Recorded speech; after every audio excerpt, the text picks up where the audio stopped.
Here's how to keep moving forward without getting stuck. It all unfolds with the braking. You must brake late and hard with the tires at the limit of losing grip under braking. This will start a chain reaction of events. Being hard on the brakes will make the car shift a lot of weight from the rear to the front. As a result, the rear tires will start to step out and the car will be in a loose state. And it's gonna be easier to rotate into the corner. From this point onward, we can induce more and more oversteer with the trail brake. Because the car is already rotated, you'll be able to keep the minimum speed up and be more aggressive on throttle, gaining time on the exit. This is the end result. But in order to have everything working in a perfect symphony, we must nail the first part of braking. This is gonna be different based on the type of car you're racing. Sports or Formula cars. For both, we need a late braking point. But this will be impossible if we're under the limit of grip at the initial braking. In GT cars, being at the limit of braking is accomplished by avoiding dropping the brakes too quickly. The general brake shape for a low-speed corner without an elevation change should resemble more like a rectangle. Hard initial braking, holding the brakes until the car starts turning, and then trail braking into the corner. This is the opposite for a Formula car. You'll never be able to maintain a constant pressure without locking up the tires. That downforce is giving you more grip under braking, but as the car progressively slows down, the grip levels are dropping as well. The brake shape of a Formula car for a low-speed corner looks more like a triangle. You're never gonna be able to brake at the same braking points as quicker drivers if you have to compensate for inefficiencies in braking. If you're not braking hard enough in a Formula car, then the car will stop later, so you have to brake earlier. Conversely, if you're releasing the brakes too quickly in a GT car, then again you'll have to brake earlier since you won't be able to stop the car at that late braking point. So under braking we have a short window in which we have to use all the available grip. If we're braking a bit less, or if we're dropping the brakes too quickly, then we're not getting everything out of that window.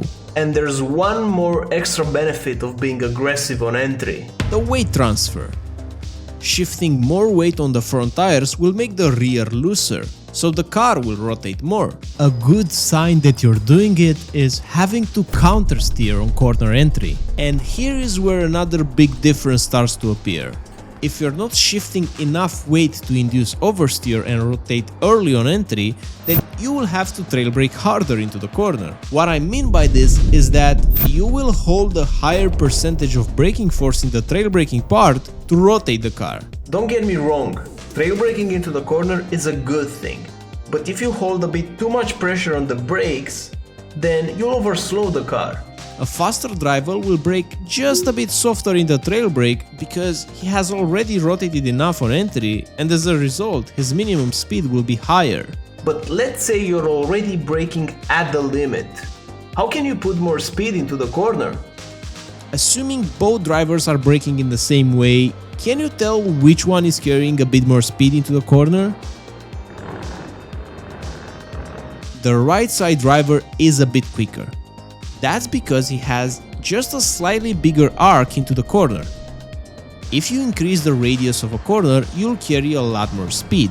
This is a known fact. But even at the top 5% of drivers, you will see that they're not doing it perfectly on some tracks. What I mean by opening a corner is using all the track. Everything. Every last inch. Hell, even exploit a bit of it if you're not getting a penalty. It doesn't look like the left side driver was using a lot less the track, it was barely a few inches as you can see, but those made him lose half a tenth in the corner.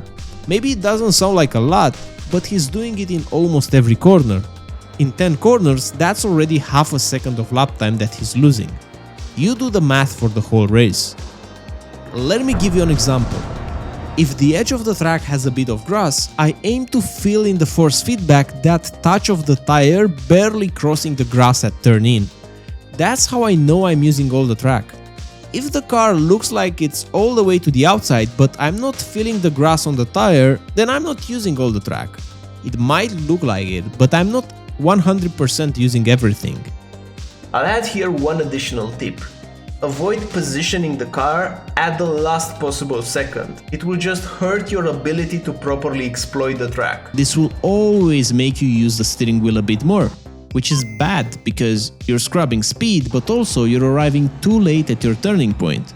This starts a chain reaction of events in which you have to cover a larger radius with your steering wheel because the car is not yet pointed to the corner. Look at the difference at turn-in between the two approaches. Not only you'll have to brake more, but it becomes really difficult to hit the apex since you can't properly see it. And the subtle thing is that you introduce a different type of weight transfer. When we're braking, we're shifting the weight back to front, but if you're also going from one side of the track to another, then you're also shifting the weight from that side to the other. This is exactly what happens here.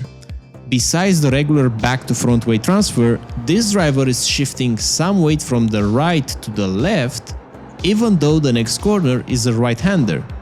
This obviously makes the car a bit lazy to turn with that non-ideal balance.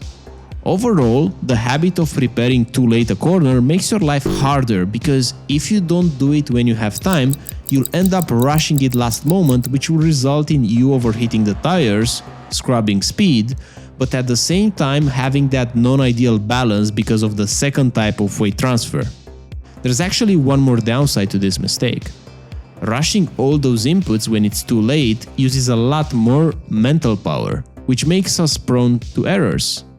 You want to avoid picking this bad habit by preparing the corners in advance. In the end, my advice is focus on throwing the car with a bit more speed into the corner. If you're already close to the limit, more speed might mean just 1 extra kph. But if you're further back, it might mean 10 extra kph. You see, this concept can be applied at all levels. And I went into all the details in my sim racing course. There's a lot of approaches that you can use to improve your corner entry and maintain that car with more speed towards mid corners and exit. I have around 7 hours worth of content in the course, it's in the video description, and if you have time to study, if you want to invest in getting quicker, learning the fundamentals, I think that's gonna be a good resource. Also, if you have questions about this video, if you have concepts about things that we talked about here, you can either use the comment section below or you can join my Discord channel. I have a lot of sections there and you will find like-minded people that are trying to improve. I'm quite active there and I'm trying to answer as many questions as I can, but we also have a lot of quick drivers there, quick drivers that are racing the top split, and they're also familiar with these concepts. Thanks for watching, thanks for sticking around. I hope this was something that you learned from, and I'm looking forward to see you in the next video. Bye bye!